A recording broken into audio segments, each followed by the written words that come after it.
देवियों और सज्जनों, जगदीश सोशल मीडिया नेटवर्क में आप सभी का दिल से स्वागत। प्रतिदिन के अनुसार प्रस्तुत करते हैं स्वामी वासुदेवानंद जी सरस्वती इनके अमृतमय वाणी द्वारा विष्णु सहस्त्र नाम प्रवचन। प्रथम नमन आपको। जय गुरुदेव।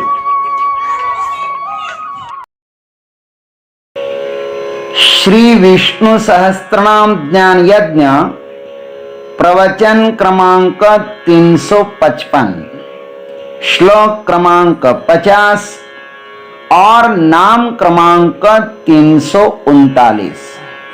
जय महाकाल। आज 30 अप्रैल 2021 है और आज से उज्जैन नगरी में होने वाले अपने महामृत्युंजय महायज्ञ की पूर्णाहुति के ठीक 299 दिन शेष है। जय महामृत्युंजय महायज्ञ।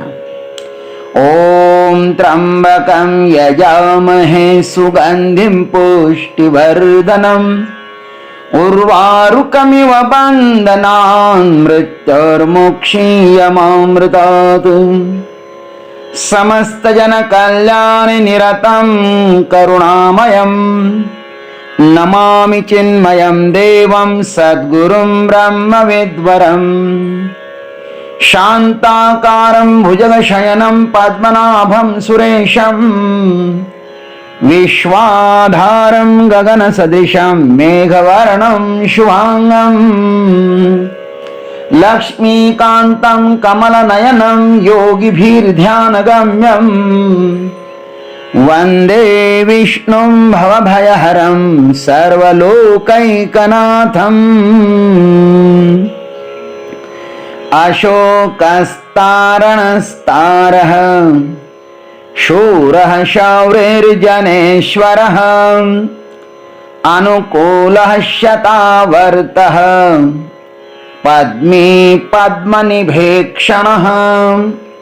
ओम शूराय नमः। ओम तत्सत। भगवान को भीष्म पितामह जी महाराज तारण भी कहते हैं, तारणहार भी कहते हैं, तार भी कहते हैं और अब उनको शूर कहते हैं। जिसके आश्रय में रहने से अभयता प्राप्त होती है ना, वही सच्चा शूर है। अतः यहां पर अब शूर नाम से कहते हैं। शूर का अर्थ होता है पराक्रमी। विक्रमणात् शूरः, भाष्यकार लिखते हैं पुरुषार्थ करने के कारण परमात्मा शूर है।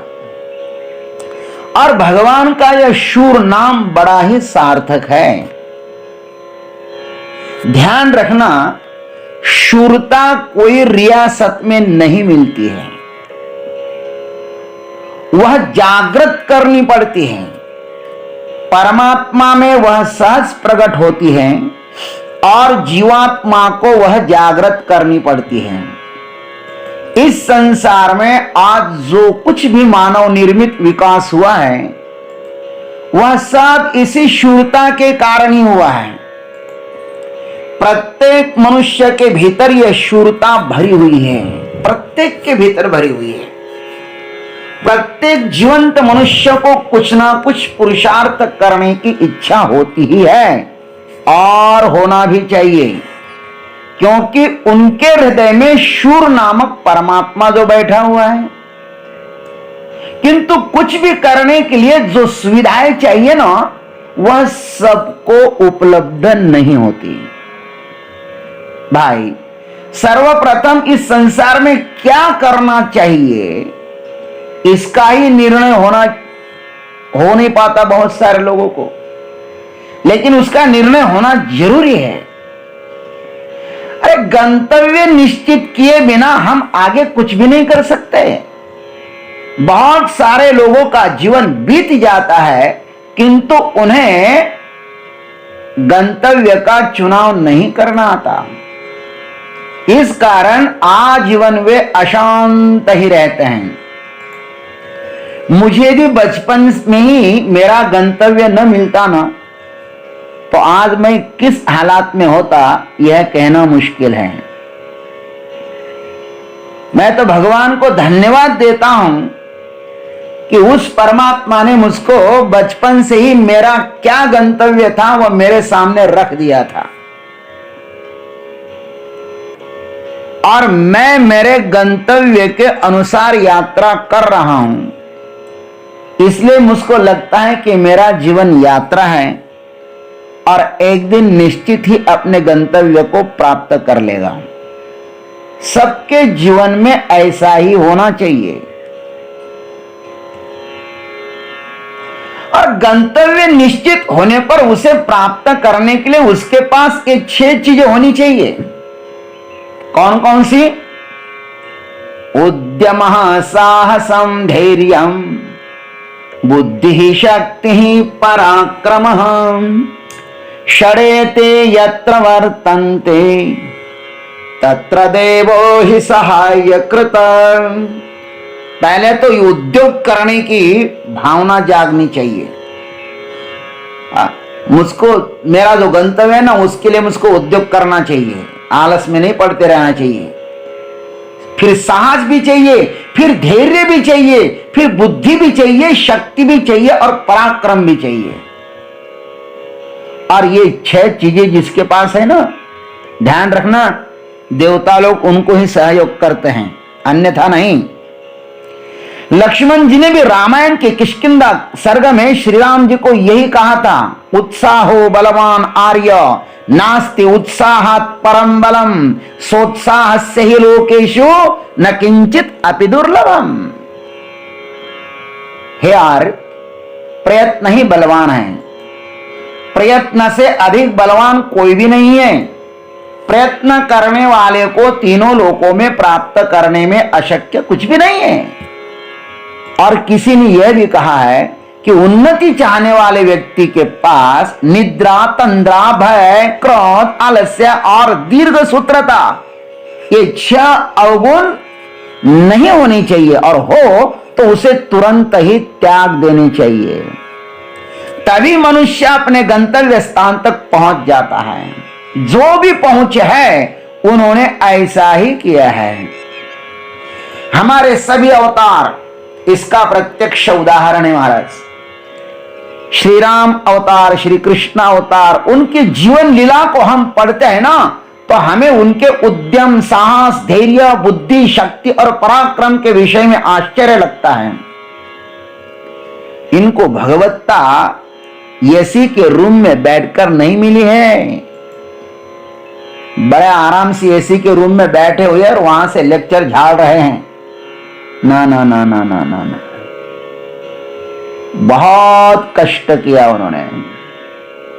अरे भगवान श्री कृष्ण जी कितने शूर है, यह उनके जन्म के 6ठे दिन में ही वहां पर जो लोग स्थित थे उन्होंने प्रत्यक्ष देखा। पुतना जैसी महाभयानक राक्षसी को उन्होंने महाराज एक झटके में मार दिया। ऐसे अनेक राक्षसों को उन्होंने बचपन में ही पछाड़ दिया। नुगड़ता बाळपणाची फुली जेने मिया अना अदानवी सृष्टि केली, करी गिरिधरुणी उमानली महेंद्र महिमा, कालिंदीचे हृदय छल्ले फेडिले, जेने मिया जलत गोकुळ राखले, वासुरुवा साठी लाविले विरंचिस पिशे। ज्ञानबराय भी कहते हैं, गोकुल में पुतना आए तो उसे प्राण दंड दिया, और जब बचपन की कली खिल भी नहीं पाई थी तब धरती को दैत्य रहित किया। गोवर्धन पर्वत को हाथ में उठाकर इंद्र का महत्व कम किया, अग्नि को निकलकर गोकुल को जलने से बच दिया। और ब्रह्मदेव ने बछड़े चुरा लिए तो भगवान ने दूसरे बछड़े निर्माण किए।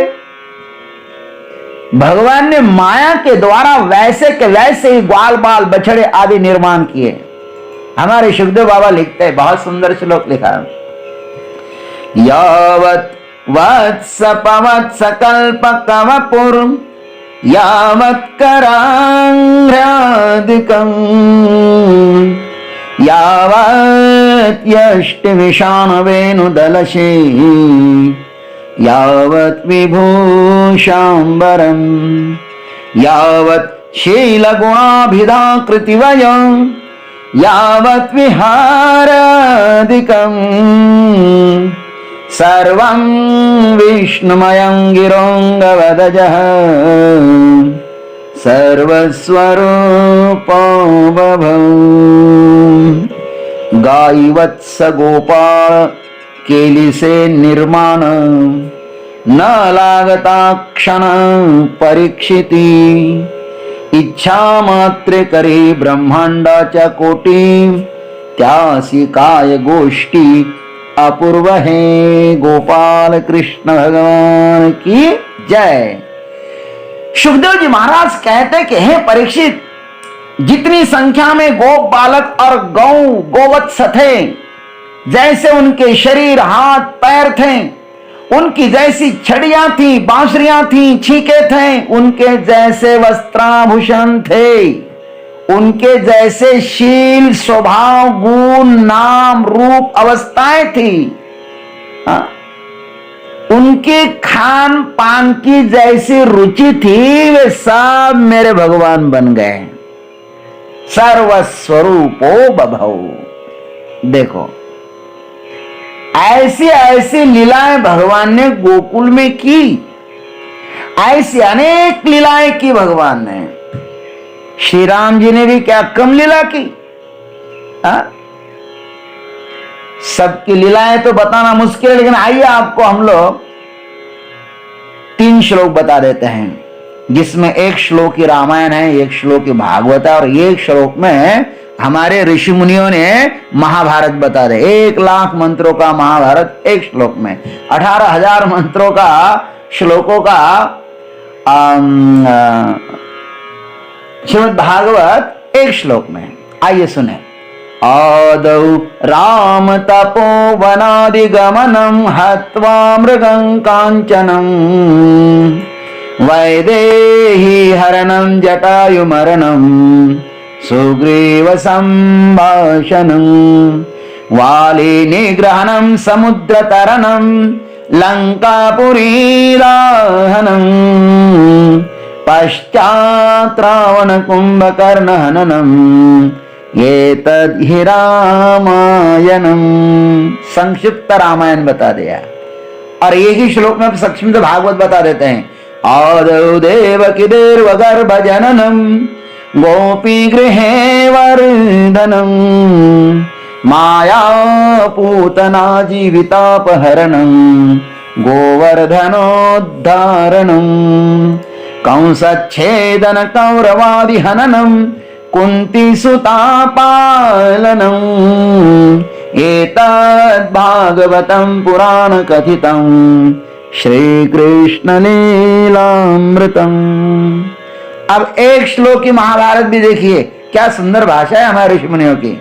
आदौ पांडव कौरवादि जननम् शस्त्रास्त्र विद्यार्जनम् कृष्णार्थं प्रियमत्स्य वेदकरणम् साम्राज्य संपादनम् द्यूतं दुष्टछलेन वस्त्रहरणम् वस्त्रावतारं नयम् युद्धे कौरवादि दुष्टहननम् एतत् महाभारतम्। इस प्रकार 3 श्लोक में महाभारत रामायण और गीता बता दे। और भगवान की सच्ची शूरवीरता जो है ना, इन्हीं अवतारों में दिखाई देती है महाराज। भगवान की शूरता संसार की सुरक्षा एवं भक्तों की रक्षा के लिए होती है। परित्राणाय साधूनाम विनाशाय च दुष्कृताम धर्म संस्थापनार्थाय। भगवान की शूरता इसके लिए होती है, वह शूरता हमारे जीवन में आवे। वो भगवान की जो शूरता है ना, वो हमारे जीवन में भी आवे।